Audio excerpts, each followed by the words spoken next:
up, y'all? I'm Lex-Jordan Ibegbu, and thanks so much for tuning in to Wahala Talk. Today, we have a Raleigh, North Carolina native, a freedom fighter for the people, a young fire spitter, Miss Zainab Baloch. How are you doing today? I'm doing well. Thank you for having me. Thank you so much for coming and speaking to me. You've been lighting up some fires. You've been opening some eyes out here in this Raleigh, North Carolina mayoral election. Mm-hmm. So it was only right that, I, Lex Jordan, was able to speak to you here at Wahala Talk. So I just want to get right into it. Yeah. You have a background, a long background in activism. But, volunteering at mosque, being active at NC State. But we all know that activism is different from politics. Mm-hmm. So how was that transition moving into politics for you? It is a different world completely, but I also think it's different because of how we've approached politics. Mm-hmm. That politics is supposed to be about the people. It's supposed to be about taking into consideration what people want, but it's become this narrative of really, people that want to be in power, that really want to put the interest of corporations, developments, etc. first. I also think that I've been an activist, but I've also always been in leadership positions in terms of activist groups or with different management groups. So that is not as different, mm-hmm. But it's definitely different in terms of the culture, in terms of what people believe and what they truly think is best for the people. And it's hard to navigate that sometimes because just being someone who just cares a lot about what happens to people, just being more empathetic towards it, it's hard to see that technical side that doesn't always take into consideration the human consequences of what we're doing.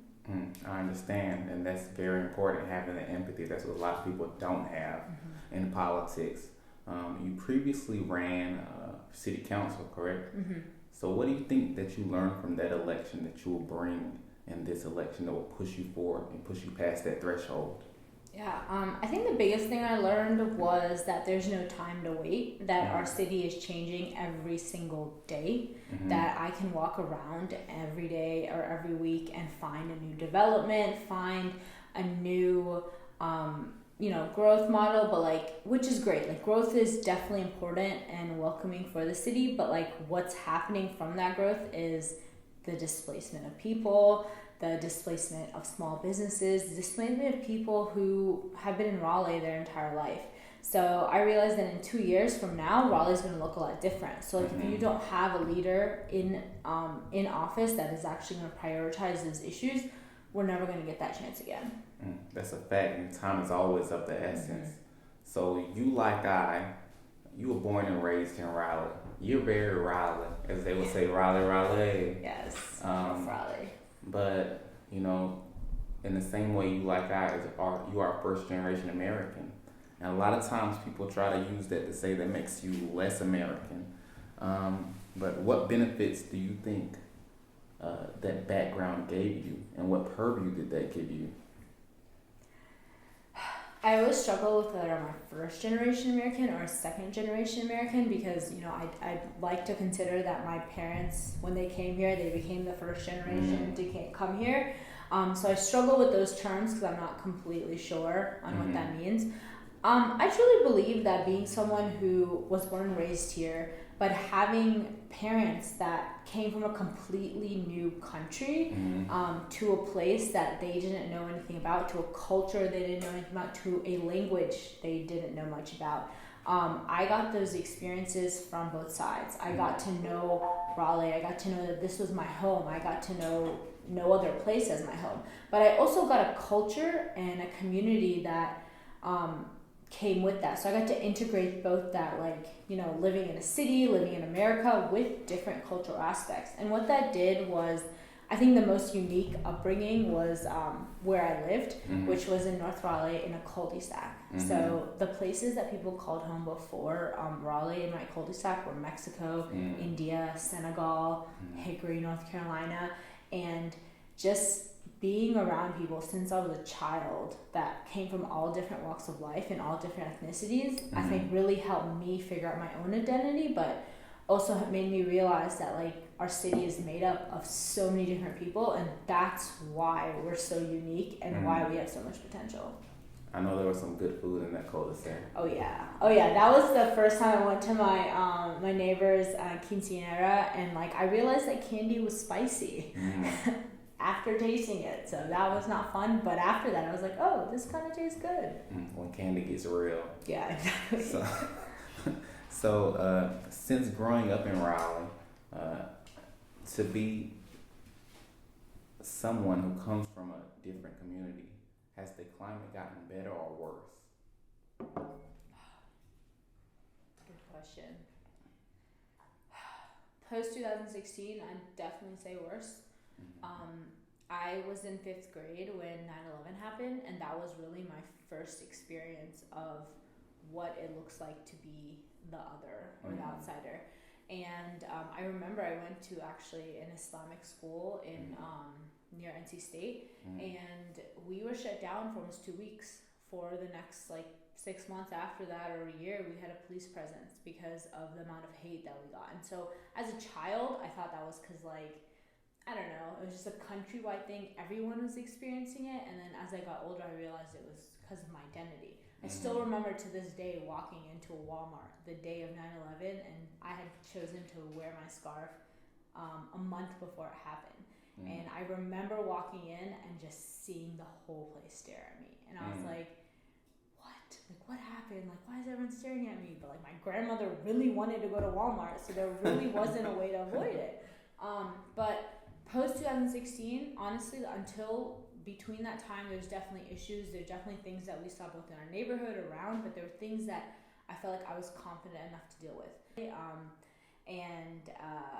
So I saw how it was then. And honestly, until the past couple of years, it has looked the same since I was a kid. And it was something that we always talked about, how we changed or invested in all different parts of the city, but we never invested in Southeast Raleigh. When we decided to invest in Southeast Raleigh, it's because we realized that land was valuable, that it was close to downtown Raleigh, and that now we need that land to continue growing and making development for people who want to move here, which is great, but what happens is that you've ignored a community for so long, and then when you come in and try to make development and invest in that community, you push people out. So living in Southeast Raleigh, I think, has been such an eye-opener to like how fast we're gentrifying and the urgency of needing new leadership, but also that I truly believe Southeast Raleigh is the only place left in Raleigh that still has this sense of like community and tradition that you won't find anywhere else. Like the fact that you can go into like a corner store and like just people know each other, and like you're just, you know, asking about your day or etc. Like people talk to each other, people look out for each other, people like just randomly say hi or just want to have random conversations. And I find that you can't find that many other places, not just in Raleigh but around the country. And knowing that tradition, that history, and that like that idea of an actual community is something that is still there in Southeast Raleigh. And currently what's happening is not only gentrifying, pushing people out, but it's taking away of that history and tradition. So you speak about this development, and we see that it's benefiting one set of people, but it's harming others. But does it always have to be this way, where development has to harm one set of people? I don't think so. I think that we prioritize money over people, and that cities haven't been able to see the potential that comes with investing in people. I think the problem with that is that you can't get like a return on your investment right away. It's a long-term investment. By improving the upper mobility and economic opportunity for people in the long run, that's going to help your city, it's going to help your economy, etc. But we don't see that because it's not a fast return. And I truly believe that like we have all the resources, we have all the people to make a city that actually, you know, improves everyone's life. But right now our leaders are not people that have experienced that. I don't blame them, and I don't think that it's something of like malicious intent, but I do think that coming from a place where you've never dealt with, you know, if you come from a place of privilege, come from a place of a wealthier class, there are things that you just never have to deal with. So it's really hard to make policies for things that you've never experienced. And one of those things that a lot of people don't deal with is the lack of access to food. And we know that Southeast Raleigh is a food desert. Yep. So why do you think that the ability to have access to food is so important? I mean, food has, even like when kids start school, you realize that food has such an important role to play in how your mind and body develops. And I'll even say, like, growing up, we always ate like not that great food. I grew up, eating food from school because, it's free reduced lunch. And then also eating really bad snacks. And that also came down to affordability. The stuff that's bad for you is a lot cheaper. And at the end of the day, that's like, what a lot of people buy, especially like I come from a family that I'm the oldest of 6 kids. That's a lot of mouths to feed. But now, as I've gotten older, I've just personally realized, like, eating closer to the tree, eating closer to just what is not processed has helped my mind gain more clarity, more focus, and you just feel better as a person. And because of that, I'm able to do more. I'm able to learn more. I'm able to I honestly feel like being smarter, etc. But the fact that, like, when I grew up in North Raleigh, within like half a mile, we had 5 grocery stores. Now that I'm in Southeast Raleigh, I have one grocery store within like 5 miles of me, and there's no other options. And the fact is, we're getting so much development. So the question is, why can't we get grocery store development there? Why can't we have access to food there? And at the end of the day, people can point to all different types of answers, but it means that we never prioritized it as a city. Because if we really wanted to, we could get access to healthy food there. That's a fact. So a lot of development is based on business relationships, as you know. And being a mayor, you have to have those business relationships. So some would say that your youth and seeming lack of these relationships and experience would not allow you to be able to continue the growth that Raleigh would need. So what would you say to that? It's funny because, like, I think I'm old at 28, but I'm not, apparently. Honestly, I work for a tech company, so building relationships and working with different businesses and development companies is something that, especially working for tech companies, has really, I feel like I'm pretty decent at. It's not about who you, like, whether you're business, whether you're development, whether you're an activist, whether you're a nonprofit. It's about respecting people. It's about listening to people and figuring out how what they're doing can, impact the community. So I'm not against development or growth. I think it's very important for our city. But what I am looking for is figuring out, all right, when these tech companies are coming, when these bigger companies are coming, what are they doing for the community? What are they going to bring that other companies don't? How are you going to sell us to why you should come here? Because right now we don't realize our worth. We're the second biggest tech hub after Silicon Valley. People want to come here because honestly, it's so much cheaper than San Francisco. On top of that, we have world-class universities here. So you have a lot of talent to recruit. They want to be here. We need to ask them what they're going to do and what they're going to bring to the community while they're here. So I personally believe that's a valid question, and that's something that doesn't come with age. It just comes with understanding people and wanting better for your city. You have to know your worth. Exactly. So we know that politics is an art of words, but sometimes the right thing to say is not necessarily the right political thing to say. In this current climate, with President Trump being in power, we see various African and Muslim politicians being attacked for their rhetoric, such as Ilhan Omar or Rashida Tlaib. So how do you feel about your ability to speak to the community from which you come from, being that you are in fact Muslim and of Pakistani descent? That's an extra stress that comes running for office, specifically as a Muslim woman, is dealing with the comments and that honestly ignorance of talking about you don't belong here, go back to your country, you're a terrorist, etc. And that's like something I've personally started, like, our team has just filtered out those comments so that I don't have to continuously see them, because you recognize that eventually they have an emotional toll on you. Like, other people do not have to deal with that. They don't. It is and even with other communities of color definitely have to deal with it, but I personally believe that Muslims have been dehumanized in a way where it doesn't seem as a big deal to say those types of things all the time.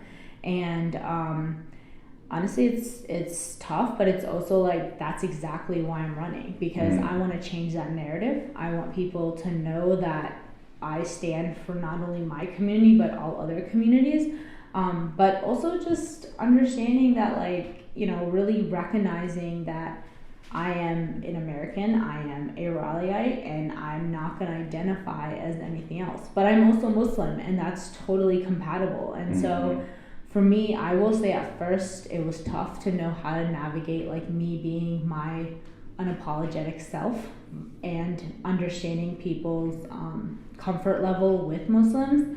And so now I realize this is who I am. My faith and morals plays into why I'm running. It plays into why I care so much about people. So there's no way to negate that fact. So for me, I'm just going to be unapologetic me, and whoever wants to say something, that's not on me. We'll try our best to educate people and be open to everyone, but at the end of the day, it's up to people if they're going to listen. Most definitely. There's nothing wrong with being your true self. Yeah.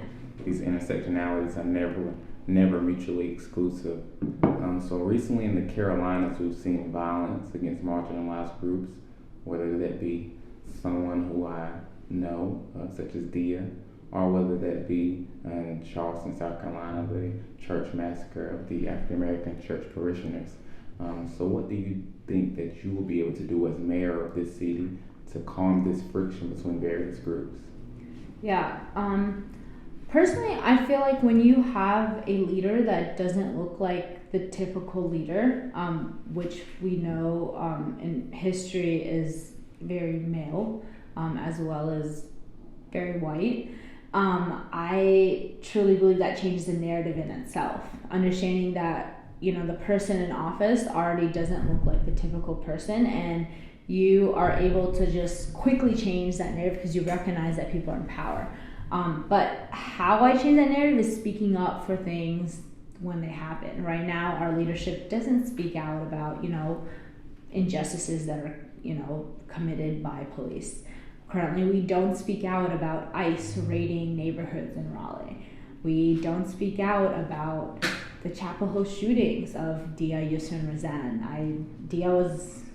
I went to school with him since 3rd grade, and he was my best friend in college. And understanding that my friends who I grew up with could get shot and killed because of their religion in the triangle has scarred me for life. But what it also did was saying, I cannot let this happen again, and that's going to come with someone in power that looks different, that is going to show that their faith and values is why the city is going to help the most vulnerable.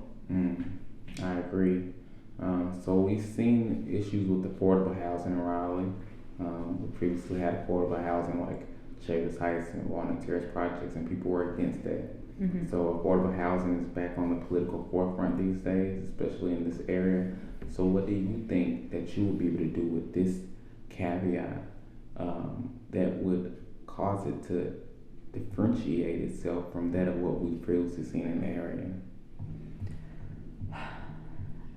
So I have a little bit of a problem with the word affordable housing because I think it means very different things to different people. It could mean low income housing. It could mean what it's supposed to mean by saying people aren't spending more than 30% of their income on housing.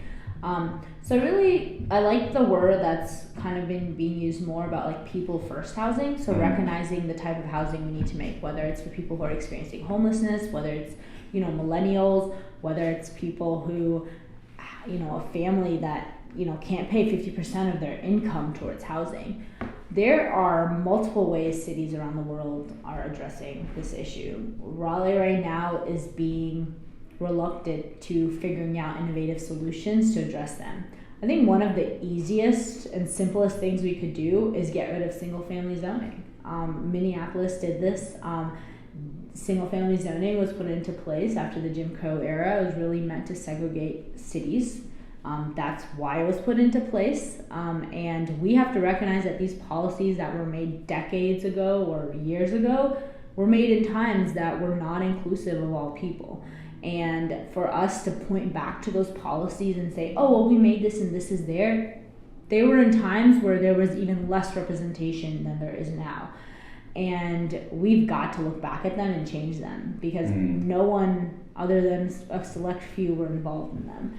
So single family zoning is something that Raleigh can very easily get rid of, which means that we get more density. We can create more communities with mixed use. We can have communities that not only have houses, they also have apartments, they also have townhouses and grocery stores or other businesses. Our city right now is not walkable, and a lot of that is because we build affordable housing near places that don't always have transit, that don't always have places to be able to walk to. But we build any type of housing near that. We segregate neighborhoods, and then you have to use a car to get anywhere else.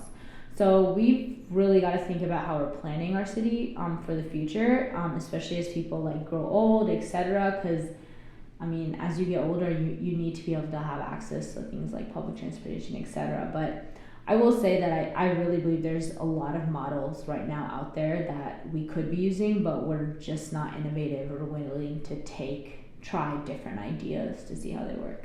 I understand, and I agree. We can't try to operate safely on laws that were put in place with malicious intent. So what do you say to those people who think they don't benefit from affordable housing because they don't need it? That's really hard, because I truly believe that that's like a broader issue of recognizing that you don't live as an individual, you live in a city, you live in a community. So if you're okay with being in a part of the city and everyone else is failing or getting harmed or hurting, then I personally believe you need to relook your values and your morals. But I also think in economic stance, when people aren't spending as much on housing, they're able to spend more at businesses, they're able to spend more in savings and get to the next, income level, etc. Get a better job that makes more money. It helps cities in the long run. There's more than enough studies and research out there that shows when you invest in people, when you invest in helping the most vulnerable populations, that it will always give you investment back in the long run. It's just that idea that people think of it as a handout versus recognizing that this isn't people's fault. It is a systematic problem. It is barriers that government have put in place, and we have the ability to remove those barriers. That's a fact. You are a young woman and you went to school in this area, as did I. I won't hold it against you that you waited a long time to go to UNC Chapel Hill. That's neither here nor there. But what makes this area great is all of the schools, all of the students. But we're presently in a crisis here. And that's student loan debt, which is crushing young professionals and young North Carolina citizenry. So what do you say as a potential Raleigh mayor? What do you think that you can bring to alleviate some of the student debt? It's tough because it's something that cities can't always, it's not something that's in our control. However, we're a generation that got stuck with student debt that no other generation had. Millennials are the poorest generation in history. We work 10 times harder than anybody else, even though they call us lazy. Me personally, undergrad, no student loans. I got a scholarship, etc. Grad school, $80,000. That is insane. And then on top of that, they try to make you pay $1,500 a month after graduating graduate school, and you're like, what is going on? So how cities can actually help is with things like affordable housing, transportation, etc. Because the more services and the more resources you provide for people, if we can't directly provide any type of relief for student debt, then we can provide relief in other areas. And I think that is a responsibility of ours, because we're dealing with a generation that no other generation before us had to deal with, or problems of our generation that they didn't have to deal with. My dad was able to get 2 master's degree by delivering pizza. I got one, and I got $80,000 in debt. That is not cool, and it's definitely not something that we should be proud of. And honestly, a lot of it came from the generation before us, and we've really got to realize that we have a responsibility to alleviate other stresses that people have, so that we're able to build our economy and actually invest back in our community. I agree. You have to invest in the citizenry. So the city is so vast, you know. Some people don't think of Raleigh as a big city, but it's bigger than a lot of northern cities. Yeah, it's huge. So how do you think you'll be able to bring together all of these different insular communities? There's so many different communities. We're a city of 500,000 people, and I think that's still like the biggest thing about Raleigh. We're a big city, but we operate as a small town. I personally believe one of my biggest strengths is that I always grew up around very different people in various communities. I've worked in various communities. I currently work with like the Poor People's Campaign, which is what Martin Luther King was working on before he was, or the reason why he was assassinated. And it's something that Reverend Barber has brought up as a national initiative to really address systematic racism, poverty, environmental, ecological devastation in the war and economy.